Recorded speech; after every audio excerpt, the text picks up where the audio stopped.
अच्छा चलें, ये रिकॉर्डिंग स्टार्ट हो गई। तो आज जो हमारा आखिरी टॉपिक जो था that is the depth of field के अक्सर आपने देखा होगा कि रेंडर्स में थोड़ी सी ब्लडनेस, ठीक है, एक आर्टिस्टिक किस्म के इफेक्ट्स होते हैं। फॉर एग्जांपल मैं आपको ना एक एग्जांपल दिखा देता हूँ। अगर आप गूगल पे जाके लिखेंगे ना depth of field examples,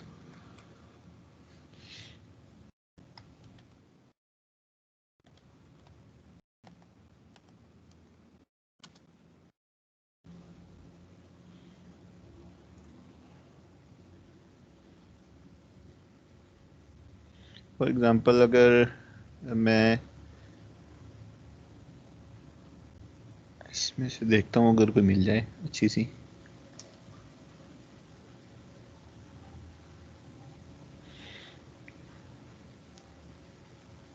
let's suppose जैसे ये फोटो है, ये भी इतनी क्लियर नहीं है। ये जैसे ये फॉर एग्जांपल जैसे इस फोटो में देखें, यहाँ हमारे पास जो जूम हो रहा है वो हमारे पास ये जो फ्लावर आ रहा है इसके ऊपर हो रहा है। बाकी जो बैकग्राउंड में जितनी भी चीज़ें हैं वो हमारी सारी ब्लर हो गई हैं। ठीक है, तो इस तरह के जो इफेक्ट आते हैं इसमें कि अगर आप किसी एक चीज़ पे फोकस करके बाकी सारी चीज़ को ब्लर कर दें तो इस इफेक्ट को कहते हैं डेप्थ ऑफ फील्ड। ठीक है, तो डेप्थ ऑफ फील्ड दो तरीक़ों से की जाती है। एक तो मैक्स के अंदर आप कैमरे की सेटिंग्स को उसी तरीके से चेंज कर सकते हैं। दूसरा कि अगर आप फोटोशॉप में कर लें, फोटोशॉप में भी हो जाती है डेप्थ ऑफ फील्ड, लेकिन जो रिजल्ट्स हैं वो इतने रियलिस्टिक नहीं आते। उसके लिए हमें काफ़ी प्रैक्टिस करना पड़ती है। ठीक है, कि आपको लेंस करेक्शन सीखनी पड़ती हैं और भी काफ़ी ज़्यादा चीज़ें हैं। लेकिन अगर आप मैक्स में अगर आप सिंपल सा एक कैमरा है, अगर उसको आप समझ लेते हैं थोड़ा सा कि उसका एक छोटा सा कॉन्सेप्ट है, अगर आप उसको समझ लेते हैं तो आपके लिए डेप्थ ऑफ फील्ड के रेंडर्स निकालना काफ़ी इजी हो जाता है।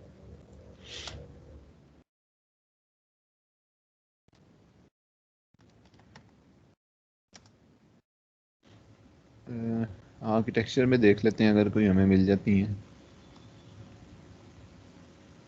बिहान्स पे अक्सर आपको ना अच्छे अच्छे रेंडर्स मिल जाते हैं डेप्थ ऑफ फील्ड के। जैसे ये है, ये वाला है, और उसके बाद इंटीरियर में ख़ास तौर पे हम इसको यूज़ करते हैं डेप्थ ऑफ फील्ड को।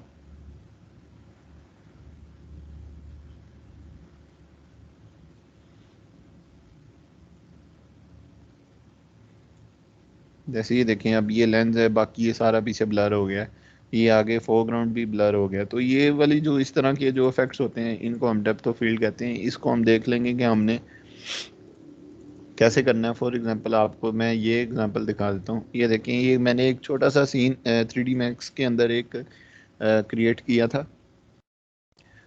इसमें अब ये आपको मैं बता देता हूँ। पहले रेंडर देख लेते हैं। अब ये देखें, इस रेंडर में क्या है कि हमारा जो फोकस हो रहा है ना, वो ये देखें, ये मून का टेक्सचर मैंने स्फीयर के ऊपर लगाया हुआ है, इसके ऊपर हो रहा है। बाकी जो अर्थ और सन है वो दोनों हल्के हल्के ब्लर हैं। ठीक है, अगली फोटो में अगर देखेंगे तो हमारे पास ये जो मून है और ये जो सन है ये ब्लर हो गए। हमारा सारा फोकस जो है ना वो इस अर्थ के ऊपर आ गया। उसके बाद ये देखें, अब ये सारा फोकस सन के ऊपर है। बाकी जो मून और अर्थ है ना ये दोनों वो ब्लरनेस में या उसमें चले गए हैं डेप्थ ऑफ फील्ड में। ठीक है, तो इस तरह के जो रेंडर्स होते हैं इनको कहते हैं डेप्थ ऑफ फील्ड। आज हम ये सीखेंगे कि हम इनको किस तरीके से कर सकते हैं, डेप्थ ऑफ फील्ड अचीव कैसे करते हैं। बहुत ईजी है, बस एक कॉन्सेप्ट आपने समझना है, वो मैं आपको बता दूंगा।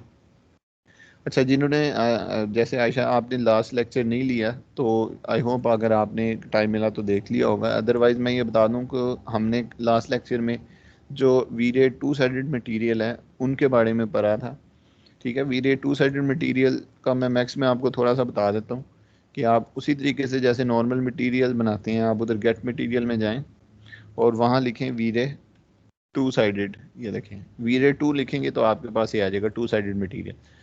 टू साइडेड मटेरियल वो होते हैं जिनके अंदर से या जिनके जिनमें से लाइट जो हमारी वो पास हो जाती है। जैसे आपने अक्सर फ्लोर के जो आपके बेडरूम के लैंप्स होते हैं या लाइट्स ऐसी होती हैं स्टैंडिंग लाइट्स, ठीक है, उसमें हमारे पास जहाँ वो हिस्सा जहाँ पे हमारा जो बल्ब है वो फिक्स करते हैं उसके अराउंड हम एक जैसे ग्लोब वगैरह लगाते हैं। ठीक, तो उसके ऊपर जो मटेरियल लगा होता है बेसिकली ये वो मटेरियल बनाने के लिए हम ये करते हैं।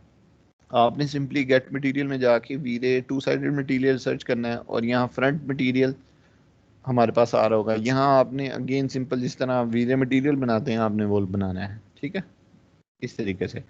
और उसके बाद अब जैसे फॉर एग्जांपल जैसे ये स्फेयर था, ठीक है, मैंने इस स्फेयर, ये मून का टेक्सचर है, इसके ऊपर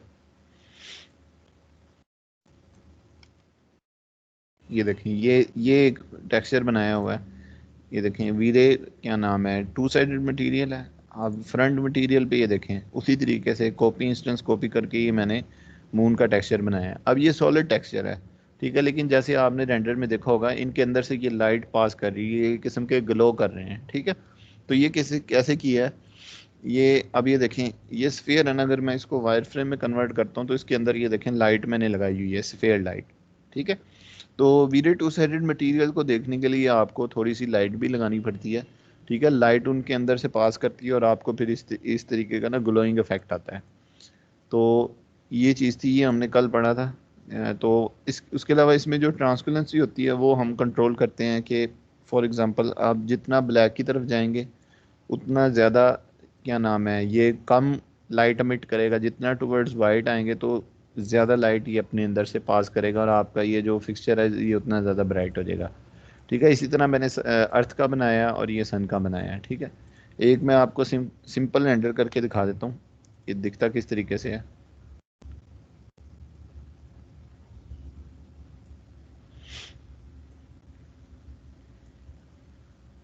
ये देखें ये आपका सन। अब ये जिस तरह हम नॉर्मल रेंडर लेते हैं ये उस तरीके से हमने रेंडर लिया है, कोई इसमें यानी जिस तरह हम नॉर्मल कैमरा लगाते हैं। अगर आप मैं ओवरऑल सीन दिखा दूं तो ये देखें ऊपर मैंने जस्ट एक वीडियो लाइट लगाई है, इस तरीके से ये लगाई है, तीन जो है ना प्लेन्स लगा के और एक ये कैमरा लगा दिया है। सिंपल रेंडर आपने देख लिया कि अगर हम जिस तरह सारी चीज़ें वही रफ रेंडर सेटिंग की हुई है मैंने, बाकी सारी चीज़ें हम जिस तरीके से लगाते थे वैसे ही हैं, ठीक है।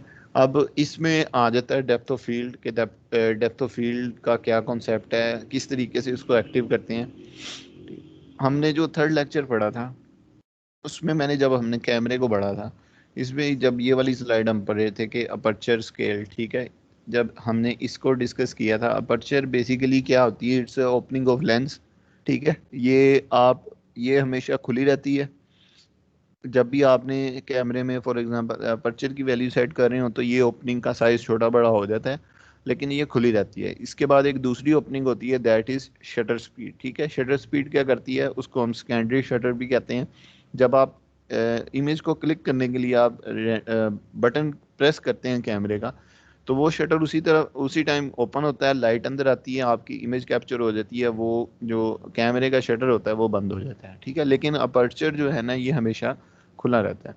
अब इसमें ये देखें एक चीज़ ये थी जो मैंने इसमें करनी थी कि ये कहा था कि हम जब हम ये पढ़ेंगे तब हम इसको डिस्कस कर लेंगे, that is shallow depth of field और डीप डेप्थ ऑफ फील्ड, ठीक है। अब इसका क्या मतलब है, हमने ये पढ़ा था कि अपर्चर की जो आपने बाय डिफ़ॉल्ट वैल्यू रखनी है दैट शुड बी, क्या आपने स्टार्ट करना है वो 8 होनी चाहिए, ठीक है। 8 से आपने स्टार्ट करना है, अगर तो उसकी वैल्यू को कम करते जाएंगे तो आपके पास ओपनिंग का साइज ओपन होता जाएगा और आपके कैमरे के अंदर जो लाइट है वो ज़्यादा आती जाएगी। लेकिन अगर जैसे ही इसकी वैल्यू को ज़्यादा करते हैं तो आपकी ओपनिंग का साइज़ कम होता जाता है और आपके कैमरे के अंदर लाइट कम आती है, ठीक है।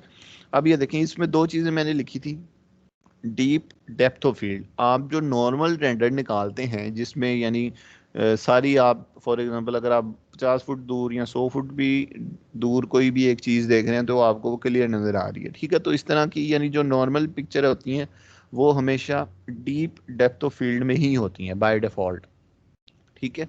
जो अगर आपने इसको जो ब्लडनेस वाला या ठीक है थोड़ा सा जिसे कहते हैं ब्लडनेस आ जाती है वो वाला इफेक्ट लाना हो तो उसके लिए आपको इसके फोकस को एडजस्ट करना पड़ता है, मींस इसके अपर्चर को एडजस्ट करना पड़ता है। अगर आपने जिस तरह मैंने आपको ये वाली चीज़ें ये इमेजेस दिखाई हैं, ये देखें ये सिंपल है। इसके बाद ये देखें जिसमें ये ब्लर हो रही है ये चीज़ ठीक नज़र आ रही है, इसके लिए हमें क्या करना पड़ता है, अपर्चर की वैल्यू को कम करना पड़ता है, मींस 8 है तो उससे कम करेंगे, ठीक है। डेप्थ ऑफ फील्ड इसमें मैंने आपको बताया था कि आपने इसकी रेंज रखनी है start from the value 8, range lowest हम मैंने कहा था 4 रखनी है, ठीक है। चार जिसे कहते हैं ना एग्जैक्टली मिड पॉइंट है, यानी depth of deep depth of field का और शैलो डेप्थ ऑफ फील्ड का। इस तरह की जो डेप्थ ऑफ फील्ड है उसको हम शैलो डेप्थ ऑफ फील्ड कहते हैं। ठीक है, तो फोर नंबर जो है ना कि अपर्चर की four value is the exact centre of shallow depth of field और डीप जो डेप्थ ऑफ फील्ड। अगर आप चार से इसको मजीद काम करते हैं ना तो फिर आपके पास ये शैलो डेप्थ ऑफ फील्ड आना शुरू हो जाती है, जैसे ही इस रेंडर्स में है। ठीक है, तो पहली बात ये है कि डेप्थ ऑफ फील्ड में जो इसको कंट्रोल करने के लिए जो मेन एलिमेंट है दैट इज अपर्चर। अपर्चर क्या है? कैमरे की जो लेंस है उसकी ओपनिंग होती है। ठीक है, तो डेप्थ ऑफ फील्ड को अपर्चर कंट्रोल करता है। ठीक है, और उसके अलावा इसकी वैल्यू स्टार्ट कहाँ से होती है कि अगर आप अपर्चर की वैल्यू को चार से कम करना शुरू हो जाते हैं, ठीक है, तो फिर हमारे पास इसकी वैल्यू यानी हमें ये deep depth of field achieve होना शुरू हो जाती है। फॉर एग्जांपल ये देखें, मैं अपना कैमरा इसको मैं सिलेक्ट करता हूँ, मैं इसकी सेटिंग्स में जाता हूँ, ये मैंने इसको सिलेक्ट किया। बाय डिफ़ॉल्ट जिस तरह मैं कहता हूँ कि अपर्चर 8 होता है, ठीक है, हमने उसको बाय डिफ़ॉल्ट वो वैल्यू सेट की और उसके बाद जो शटर मैंने कहा था कि आपने 200 से स्टार्ट करना है। ठीक है, ये चीज़ आ गई। और ISO उसी तरह 100 पे है, डे लाइट है, बाकी सारी चीज़ें एज इट इज़ हैं। ठीक है, मैं एक रफ रेंडर लेता हूँ जिस तरह हमारे नॉर्मल रेंडर जिस तरह लेते हैं, जिस तरह अभी तक हमने पढ़ा था। ठीक है, इन सबको मैं साथ साथ सेव भी करता जाऊँगा ताकि एट दी एंड हमें जो है ना कंपैरिजन करने में ज़रा इजी हो जाए।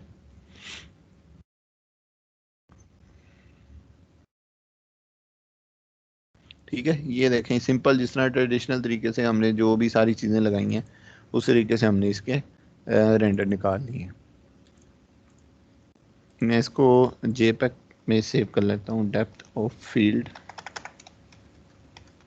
01। ठीक है, डेप्थ ऑफ फील्ड 01 में मैंने इसको सेव कर दिया। ठीक है, अब मैंने फॉर एग्जांपल जिस तरह से मैंने आपको इमेजेस दी हुई हैं, ठीक है, अगर हमने उस तरह का इफेक्ट बनाना है तो मुझे क्या करना पड़ेगा, इस अपर्चर की वैल्यू को 4 या उससे कम करना पड़ेगा। लेट्स सपोज मैं 3 कर देता हूँ। ठीक है, इसको 3 किया, लेकिन जैसे ही देखें अगर मैं 3 करूँगा ना तो ओपनिंग का साइज़ बड़ा हो गया, दैट मीन्स कैमरे के अंदर लाइट बहुत ज़्यादा आएगी। तो हमारे पास ये जो है ना कुछ इस तरह के ओवर एक्सपोज्ड जो हमारे पास सर्फेसिस हैं वो आना शुरू हो जाएंगी। मैं इनको भी सेव कर लेता हूँ, इस रेंडर को भी। ठीक है, अब कैमरे में आपको पता है कि दो ओपनिंग्स हैं, एक अपर्चर है, ठीक है, और उसके बाद शटर स्पीड है। एक को कम किया है, ठीक है, तो हमारे पास ये लाइट की इंटेंसिटी बहुत ज़्यादा आना शुरू हो गई है। ठीक है, तो इसको काउंटर करने के लिए हमें किसके पास जाना पड़ेगा? लेट्स सपोज हमें जाना पड़ेगा उसके लिए अब दूसरी ओपनिंग के पास। ठीक है, एक को तो डेप्थ ऑफ फील्ड के लिए अब हमारी मजबूरी है कि हमने इसको इतना रखना है, लेकिन ये ओवर एक्सपोज्ड एरिया या वाइड बैलेंस के लिए हमें क्या करना पड़ेगा कि हमारे पास जो दूसरी ओपनिंग है उसको कंट्रोल करना पड़ेगा। अब शटर का क्या था कि अब इसको अगर वाइडनेस ज़्यादा है, अगर उसकी वाइडनेस को कम करना हो रेंडर में तो हम क्या करते हैं, जो हमारे पास शटर की वैल्यू है उसको हम हमेशा इंक्रीज़ करते हैं। फॉर एग्जांपल मैं 800 करता हूँ इस केस में क्योंकि बहुत ज़्यादा था वो। तो मैं इसका रेंडर लेता हूँ, तो ये देखें थोड़े से बेहतर हुए हैं। ठीक है, मैं इसको मज़ीद ज़्यादा करता हूँ शटर की वैल्यू को। लेट्स सपोज मैं इसको कर लेता हूँ 1500। ठीक है, कि हमारे पास जो ओवर एक्सपोज एरियाज आ रहे थे उसको बैलेंस करने के लिए मैंने इसकी वैल्यू को इंक्रीज़ कर दिया 1500। ठीक है, अब जो है ना ये हमारे पास आलमोस्ट जिस तरह पहले था उस तरीके से आना शुरू हो गए हैं रिजल्ट, यानी जिस तरह पहले हमारा जो सारी चीज़ें और वो सारी चीज़ें सेट थी, ये बैकग्राउंड पे लाइट, ये लाइट्स हमें हर चीज़ नज़र आ रही थी, तो ये इस तरीके से हमें नज़र आ। इसको मैं सेव कर लेता हूँ डेप्थ ऑफ फील्ड 3 के नाम से। ठीक है, ये मैंने इसको सेव कर लिया। ठीक है, अब इन दोनों का मैं आपको पहले कंपैरिजन बता देता हूँ। ये देखें, ये हमारे पास जो सिंपल थी ये, यानी तकरीबन जो हमारे पास नॉर्मल रेंडर्स की सेटिंग्स थी उसके साथ अगर हम अपर्चर को कम किया है और उसके साथ हमारे तकरीबन ऑलमोस्ट रिजल्ट सेम आ गए हैं। ठीक है, अब एक चीज़ रह गई है कि हमने कैमरे का एक्सपोजर तो सेट कर लिया है। ठीक है, दूसरी चीज़ है अब उसमें वो डेप्थ ऑफ फील्ड लानी है। वो कैसे लानी है? वो क्या करना है, आपने कैमरे को क्लिक करना है, यहाँ स्मार्ट सिलेक्शन में जाएं, यहाँ कैमरे को सिलेक्ट करें। अब ये देखें जैसे ही कैमरे में आएंगे ना तो आपने लेंस के अंदर आना है, ये लेंस की ये जो सारी प्रॉपर्टीज़ हैं, इसमें ये देखें आपके पास ये लिखा होगा अनेबल डेप्थ ऑफ फील्ड। ठीक है, आपने इसको अनेबल कर देना है। ठीक है, जैसे ही अनेबल करेंगे, फॉर एग्जांपल अब आप ये देखें, मैं अगर इस यहाँ जाता हूँ ना, जैसे ही अनेबल करेंगे तो आपको ये देखें व्यू में भी हल्का हल्का सा फील होगा कि आपके पास ये जो चीज़ें हैं ना, ये हमारे पास जो सन है ये हमें बिल्कुल ठीक नज़र आ रहा है, बाकी ये देखें ये व्यू में भी वो थोड़ी सी ब्लर हो गई। ठीक है, तो डेप्थ ऑफ फील्ड करने के लिए सबसे पहले आपने क्या करना है, आपने अपने जो सीन है उसका एक्सपोजर सेट करना है। फॉर एग्जांपल जैसे आप उसकी वैल्यू को 4 से कम लाएं। ठीक है, जैसे मैंने यहाँ अभी 3 रखी है, 3 रखने के बाद उसके अकॉर्डिंग आप करें अपने शटर की वैल्यू को सेट, कि आपके पास जो रेंडर है वाइट बैलेंस है वो कि आपका सेट हो जाए।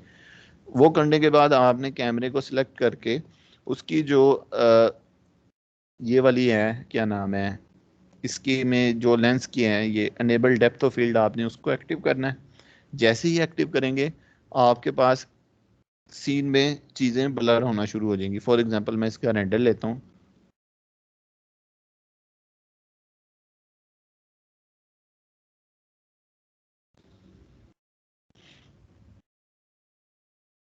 देख रहे हैं, अब ये देखें फील्ड आपके सीन के अंदर ये चीज़ें देखें ब्लर हो गई हैं, और आपके पास ये सिर्फ जो सन है ना ये फोकस में है, बाकी सारी चीज़ें ब्लर हो गई हैं। ठीक है, तो अगर हमने देखना, अब हमारी मर्जी होनी चाहिए ना कि फॉर एग्जांपल हमने जिस चीज़ को फोकस में रखना है और जिस चीज़ का फोकस ख़त्म करना है वो उसको कैसे कंट्रोल करें, वो हमारी मर्जी होनी चाहिए। ठीक है, तो कौन सी चीज़ फोकस में होगी, कौन सी जो है ना वो ब्लरनेस में चली जाएगी, वो डिसाइड करेगा कैमरे का ये टारगेट। ठीक है, अब ये देखें कैमरे का टारगेट अप्रोक्सीमेटली ये सन के करीब है। ठीक है, अगर मैं इसको आगे ले जाता हूँ ना इस तरीके से मूव करके, ठीक है, तो जहाँ आपके कैमरे का टारगेट होगा वो चीज़ हमारी फोकस में होगी, बाकी सारी चीज़ें हमारी ब्लर हो जाएंगी। ठीक है, ये फॉर एग्जांपल ये कह रहा मैं टारगेट है तो तकरीबन इतनी रेंज में जितनी भी चीज़ें आएंगी वो फोकस में हो जाएंगी, बाकी सारी चीज़ें ब्लरनेस में चली जाएंगी। फॉर एग्जांपल ये देखें अभी कैमरा अर्थ के पास है, तो जैसे ही मैं इसको रेंडर करूंगा तो देखें आपका ये जो सन है ये ब्लर हो गया, आपकी ये अर्थ है ना वो प्रॉपर नज़र आना शुरू हो गई है। आपसे मैं ये फाइल शेयर कर दूंगा, आप इस फाइल को ओपन करके अपने तौर पे उसको मूव करके टारगेट को, ठीक है, रेंडर सेटिंग्स को देखिएगा। ये एट द एंड मैं आपको मेल कर दूंगा ये वाली फाइल। ये देखें इसमें अब हमारी जो अर्थ है उसके ऊपर फोकस आ गया, बाकी ये मून है और ये चीज़ें ब्लर हो गई हैं। इसको भी मैं सेव कर लेता हूँ 5 के नेम से। ठीक है, मैं अगर चाहता हूँ कि अगर मैंने मून को यानी ऑन फोकस रखना है, बाकी सारी चीज़ों को ब्लर रखना है, तो मैं क्या करूँगा, इसका टारगेट पकड़ूंगा कैमरे का। ठीक है, ये मैंने टारगेट पकड़ा और उसके बाद मैंने इसको ये मून के पास ले गया। ठीक है, उसी तरीके से जो है ना, ठीक है, ये मैंने किया। अब ये देखें हमारा जो मून है ना वो हमें नज़र आना शुरू हो जाएगा, बाकी सारी चीज़ें आउट ऑफ फोकस हो जाएंगी। तो डेप्थ ऑफ फील्ड में सबसे पहले जो चीज़ इंपॉर्टेंट है कि वो आपको ये समझने की ज़रूरत है कि आपने उसका एक्सपोजर कैसे सेट करना है। सबसे पहले तो आपने अपर्चर की वैल्यू को कम करना है। जितना आप 4 से दूर जाते रहेंगे उतनी रेंडर में ब्लरनेस आपकी ज़्यादा आती जाएगी। फॉर एग्जांपल अभी मैंने रखी है इसकी वैल्यू 3, अगर मैं इसकी वैल्यू को इससे कम करता हूँ तो ये मज़ीद ब्लर होना शुरू हो जाएगा। ठीक है, अगर मैं फॉर एग्जांपल 2 करता हूँ या 1.5 करता हूँ, ठीक है, तो इसकी वैल्यू मज़ीद कम होना शुरू हो जाएगी। तो ये आपके ऊपर है। सबसे पहले आपने डेप्थ ऑफ फील्ड के लिए अपर्चर की वैल्यू को कम करना है। जितनी वैल्यू कम करेंगे उस हिसाब से आपने अपने शटर स्पीड की वैल्यू को ज़्यादा करना है। कौन सी चीज़ फोकस में होनी चाहिए, कौन सी भी चीज़ डी फोकस या ब्लर होनी चाहिए, वो डिसाइड करेगा आपके कैमरे का टारगेट। आप उसको मैन्युअली मूव कर सकते हैं या आप उसको एक एट अ सर्टेन डिस्टेंस भी उसको दे सकते हैं। ठीक है, और जब आपने डेप्थ ऑफ फील्ड में रेंडर निकालने हैं तो आपने अनेबल डेप्थ ऑफ फील्ड जो कैमरे की प्रॉपर्टी है, it's the property of the lens, तो आपने वहाँ अनेबल डेप्थ ऑफ फील्ड को ऑन करना है। तो आप इस तरीके से अपनी जो डेप्थ ऑफ फील्ड है, जो शैलो डेप्थ ऑफ फील्ड है, उसको आप अनेबल करके अपने रेंडर्स वगैरह निकाल सकते हैं। ठीक है, तो ये डेप्थ ऑफ फील्ड का कॉन्सेप्ट था कि आप किसी भी किस्म का कोई रेंडर निकालना हो, बेसिक सेटिंग्स यही हैं। ठीक है, आप अपर्चर को चेंज करें, अपर्चर के अकॉर्डिंग शटर सेट करें, उसके बाद डेप्थ ऑफ फील्ड ऑन करके आप अपने टारगेट सेलेक्ट करके जिस एरिया को फोकस करना है आप उसको रेंडर कर सकते हैं। ठीक है, तो ये चीज़ थी, ये मैं सीन आपसे शेयर कर दूंगा ताकि आपको ये समझने में आसानी हो जाए। तो ये एक आखिरी टॉपिक था जो हमारा डेप्थ ऑफ फील्ड के ऊपर था। हमारा कोर्स कंटेंट ऑलमोस्ट इसके बाद ख़त्म हो जाता है। तो अगर आपने कोई चीज़ आज के लेक्चर में चाहते हैं कि मैं पिछले टॉपिक्स में से कोई चीज़ रिवाइज कर दूं तो वो आप काइंडली पूछ लें। ये जो अभी बताया ये आई होप समझ आ गया होगा आपको।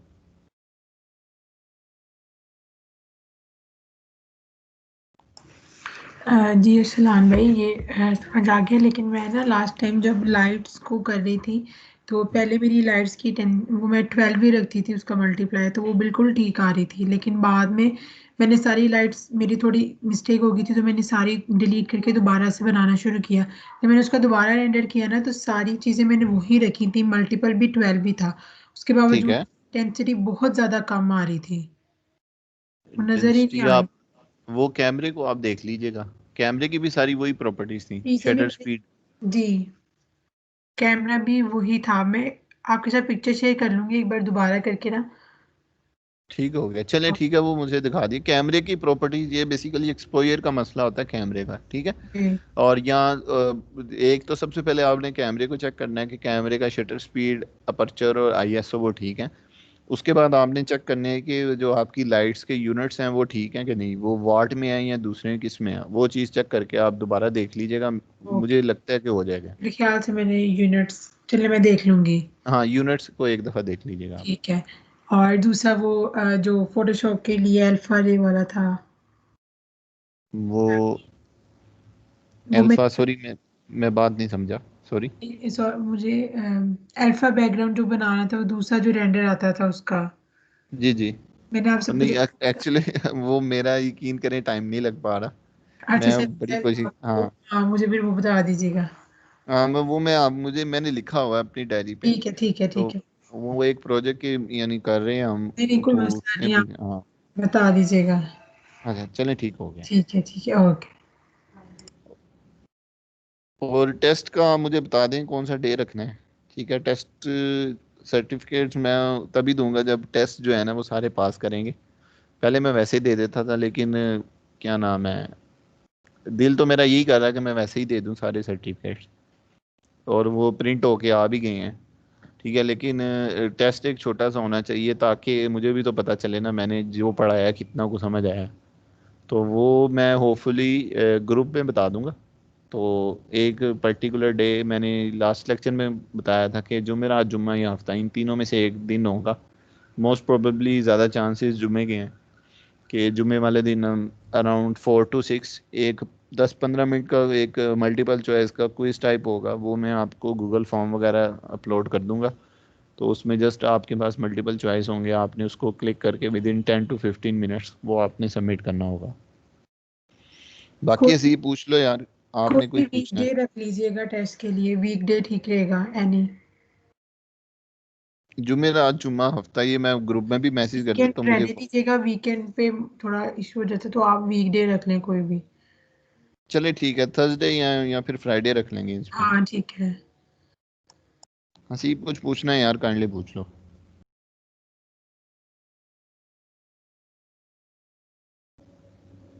अस्सलाम वालेकुम सर। वालेकुम सलाम। अच्छा सर, मुझे ये पूछना था, जो हम स्केचअप के प्लगइन्स हैं जी जी। वो कैसे डाउनलोड करने हैं सर? यार वो पहले तो फ्री थे ऑलमोस्ट सारे। ठीक है, अब लेकिन उसके बाद वो कुछ पेड कर दिए थे उन्होंने। तो वो मैंने डाउनलोड जो भी पुराने ही करके रखे हुए हैं उन्हीं को ही हम यूज़ करके गुजारा वगैरह कर रहे हैं। तो वो मैं अगर चाहिए होंगे ना मैं मेल कर दूंगा आपको। तो वो उसकी वीडियो चैनल पे अपलोड है, उस वीडियो की हेल्प से ना आप उसको इंस्टॉल कर लेना। Okay sir. सर एक और चीज़ थी, जी जी। जब मैं मटेरियल अप्लाई करने के बाद अपना मॉडल स्केच 3ds मैक्स से बंद कर देता हूँ, ठीक है। तो जब उसको दोबारा ओपन किया जाता है तो उसमें ना कोई मतलब कि एक डायलॉग बॉक्स खुलता है, उसमें वो कहता है कि जो आपके प्रीवियस मटेरियल्स वगैरह हैं वो अनेबल हो गए या यानी कि डिसेबल हो गए हैं, ठीक और है। उसको रिमूव या कंटिन्यू करें तो नेक्स्ट जब मेरा वो मॉडल खुलता उसके ऊपर कोई भी मटेरियल नहीं लगा होता। मैं एक मिनट, ये मेरे पास ये फाइल है ना, मैं समझ गया हूँ आपकी बात। उसमें मैं आपको बता देता हूँ, फॉर एग्जांपल जैसे मैं ये फाइल दोबारा ओपन कर लेता हूँ आपके सामने, ये स्क्रीन नज़र आ रही है ना मैक्स की? जी सर आ रही है।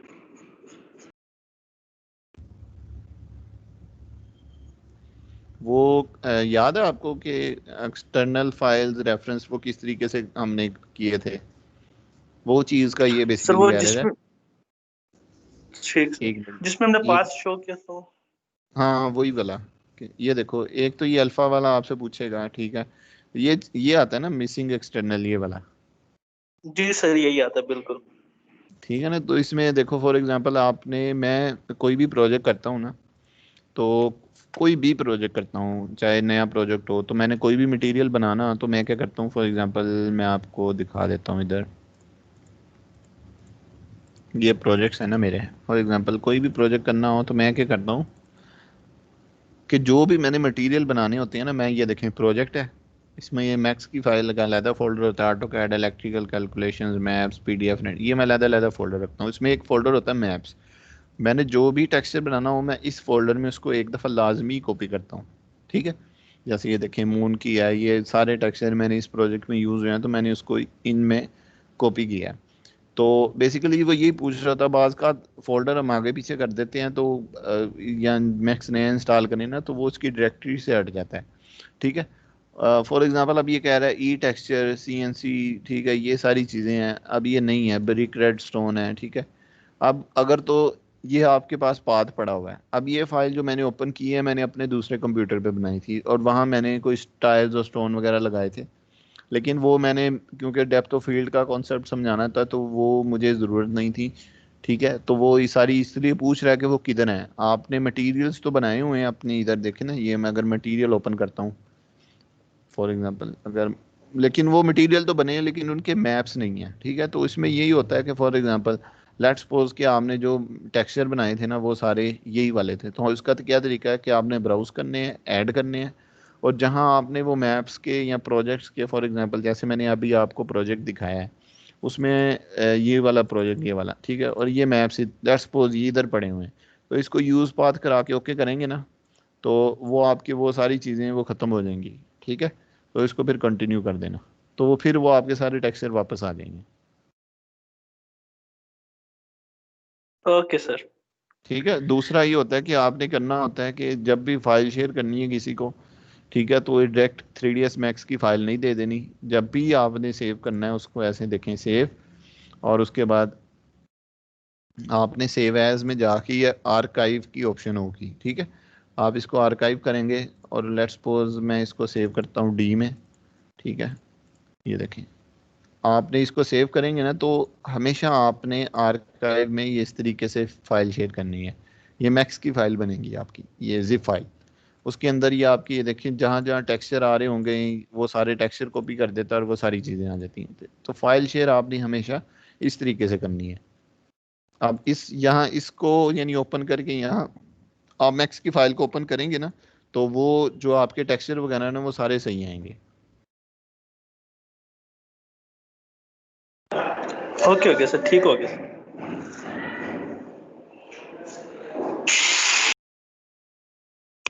ठीक है, इसके अलावा कोई आपकी क्वेरीज हो, मैं कोशिश करूंगा कोई स्पोर्टिव वीडियोस बनाने की, अगर मुझे लगता है कि कई ऐसी चीज़ें हैं। वैसे मैं स्टार्ट कर रहा हूँ तकरीबन 1.5-2 माह से ना, कि मैं छोटे छोटे कॉन्सेप्ट जो most of the common question जो स्टूडेंट्स अक्सर मेरे से पूछते हैं कि ये मसला आ रहा है, तो उनके मैं 3-4 मिनट्स के ट्यूटोरियल्स बना के अपलोड कर दूँ। लेकिन वो बस बिजी रूटीन होती है तो वो इतना टाइम नहीं मिल पाता, लेकिन मैं कोशिश करूँगा कि फ्रॉम नेक्स्ट वीक मैं वो जो ट्यूटोरियल्स मेकिंग है ना उसको दोबारा स्टार्ट करूँ। सही बात, आप कुछ पूछना चाह रहे थे?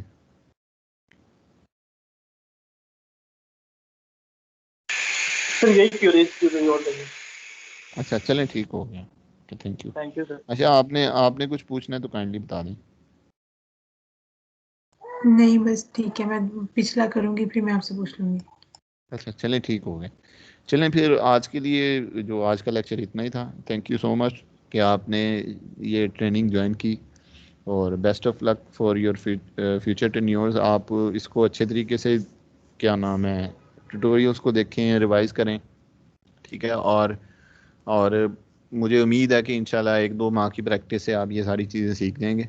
मेरे लास्ट जो प्रीवियस सेशन के स्टूडेंट्स थे, ठीक है, उन्होंने किया और वो मुझे रेंडर्स भेजते हैं, तो काफ़ी रियलिज़म की तरफ यानी वो काफ़ी चले गए हैं, ठीक है। और खुशी होती है कि एक स्टूडेंट जब एफर्ट करते हैं और वो मेरी वजह से किसी एक, अगर फॉर एग्जांपल मेरी वजह से किसी को स्किल्स मिल हैं, वो कल को अगर जॉब वगैरह करते हैं या उससे अर्न करते हैं, तो इससे जैसे कहते हैं ना, खुशी की बात मज़ीद नहीं हो सकती। तो आप लोग भी मेहनत करें, ठीक है। और मैं अपनी वेबसाइट बनवा रहा हूँ, ऑलमोस्ट कंप्लीट है, तो उसमें क्या नाम है, मैंने एक सेशन रखा है स्टूडेंट गैलरी का, ठीक है, कि जितने भी स्टूडेंट्स अभी तक जिनके अच्छे अच्छे रेंडर्स हैं, जिन्होंने सीखा है, आपको लगता है कि आप आफ्टर द ट्रेनिंग आपने कोई भी एक रेंडर अच्छा निकाला हो, तो वो उनसे मैं मंगवाता रहता हूँ, मैं उनको कलेक्ट कर रहा हूँ। और उसमें मैं वो उस सेशन में आपके रेंडर्स और आपकी जो कॉन्टैक्ट डिटेल्स, फॉर एग्जांपल जैसे होता है कि एक सीजी आर्टिस्ट की ईमेल हो गई या उसका कॉन्टैक्ट नंबर हो गया, तो वो जो आप अपना यानी कॉन्टैक्ट देना चाहें, आप कोई इन्फॉर्मेशन शो करवाना चाहें, तो मैं उसको एक किस्म का एक सारे काम को इकट्ठा कर रहा हूँ स्टूडेंट गैलरी की सूरत में, कि जो भी फॉर एग्जांपल अगर कोई मेरी वेबसाइट पे आता है तो और वो काम देखता है स्टूडेंट्स का, अगर उसको समझ आता है तो उसने कोई काम करवाना है, तो वो डायरेक्ट आपको ईमेल्स के थ्रू या जो भी आप अपनी इंफॉर्मेशन प्रोवाइड करेंगे उसके थ्रू आपसे रब्ता कर ले। तो इसको सीखें मेरे से। आफ्टर कंप्लीटिंग दिस ट्रेनिंग, जो भी आपके रेंडर्स निकालते हैं, ठीक है, थोड़ी डिटेल वगैरह करने के बाद, या आपको लगता है कि वो रेंडर शेयर करने के काबिल हैं, तो वो आप मुझे लाजमी शेयर करें, ताकि मैं उसको अपनी वो स्टूडेंट गैलरी वाली उस प्रोफाइल में लगा सकूं। बाकी क्या नाम है, जो ऑफिशियली हमारा ये आज का लास्ट लेक्चर था, अगर अगर आपने क्या नाम है कोई चीज़ वगैरह पूछनी होगी तो आप मुझे मैसेज कर दें, तो मैं उनका लाजमी जवाब दूंगा। थोड़ा लेट दे दूं या अगर तो टाइम हो मैं उसी टाइम कोशिश करता हूँ जवाब दे दूं, लेकिन अगर होता है कि मैं सीन करके अक्सर नहीं जवाब दे पाता, तो उसकी टेंशन नहीं लेनी, मैं आपको जवाब लाजमी दूंगा उस चीज़ का, जो भी आपकी क्वेरी होगी। आप इसको अच्छे तरीके से करें, और बाकी जो भी मसले मसाइल हैं आप मुझसे वैसे डिस्कस कर लीजिएगा। और बेस्ट ऑफ लक। बाकी सर्टिफिकेट्स जो होंगे वो आफ्टर द टेस्ट रिज़ल्ट वो मैं आपको सबको यानी भेज दूंगा। हाँ, मुझे काइंडली अपनी जो एड्रेस वगैरह जहाँ भेजना मुझे बता दीजिएगा, मैं वहाँ आपको कोरियर करवा दूंगा, वो आपको डायरेक्ट उधर पहुँच जाएंगे। और बाकी जो भी आपकी क्वेरीज हैं वो मैसेज में पूछ लीजिएगा। फीडबैक आपने ज़रूर देना है। एक फीडबैक जो है ना, फॉर्म में आपसे करूँगा शेयर, वो आपने मुझे लाजमी फ़िल करके बताना है। उसमें क्वेश्चंस होंगे, उनको आप कोशिश करें कि लाजमी फ़िल करें। और ताकि जो है ना हम इस ट्रेनिंग को, हम इसको थोड़ा सा एक बड़े लेवल पे लेके जाना चाह रहे हैं। मैं फॉर एग्जांपल जैसे इसमें ये था कि अभी तो मैक्स और उसमें अब इस चीज़ों को हमने मज़ीद एक जिसे कहते हैं ना इम्प्रूव्ड फॉर्म में इसको लाना चाह रहे हैं, कि जैसे 5SRW के ट्यूटोरियल्स हैं, लिंडा के ट्यूटोरियल्स हैं, उस तरह हमारी भी एक वेबसाइट हो जिसमें आर्किटेक्चर इंडस्ट्री से रिलेटेड या कोई भी इंडस्ट्री से रिलेटेड हम उसकी एक सीरीज़ स्टार्ट करना चाह रहे हैं। उसकी मीटिंग्स कर रहे हैं, मैं जो डेवलपर्स हैं उनके साथ भी टच में हूँ। तो hopefully with in 5 to 6 month, ये अभी ट्रेनिंग का ये मेरा आखिरी लेक्चर जो लास्ट सेशन था। अब अगर मैं ट्रेनिंग स्टार्ट करूँगा तो मैं तकरीबन 1 साल बाद पढ़ाऊँगा, ठीक है। तो इसके बाद जो है ना मैं तकरीबन ये सारी चीज़ें पूरी करके एक ही दफ़ा प्रॉपर चैनल और प्रॉपर प्लेटफॉर्म बना के दोबारा से ये इस चीज़ को कंटिन्यू करेंगे। ये वाला जो है था ये मेरा आखिरी जो सेशन था ऑनलाइन ट्रेनिंग का या ट्रेनिंग का जो भी होगा। तो उम्मीद है कि आपको जो है ना चीज़ें समझ आई होंगी। और चीज़ें मुझे भी बड़ी खुशी होती है, लेकिन वो मैं फिर वही कहूँगा कि रेंडर्स लाजमी शेयर कीजिएगा, अपना काम मुझे लाजमी शेयर कीजिएगा, ताकि मुझे भी यानी आइडिया हो कि मैंने जो एफर्ट किया वो मेरी ज़ाया नहीं हुई, ठीक है। अगर आपने कुछ पूछना है तो पूछ लें, अदरवाइज आप लीव कर सकते हैं। Thank you so much.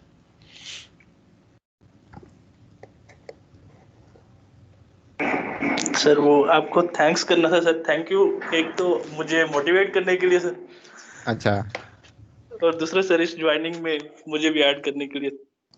अच्छा, चलो ठीक है, वो मैं थैंक यू बताता सो मच हूँ। सर। हाँ, वो मैं आपको सेट कर लेता हूँ, टेंशन नहीं लेनी। जी सर, थैंक यू। ठीक है,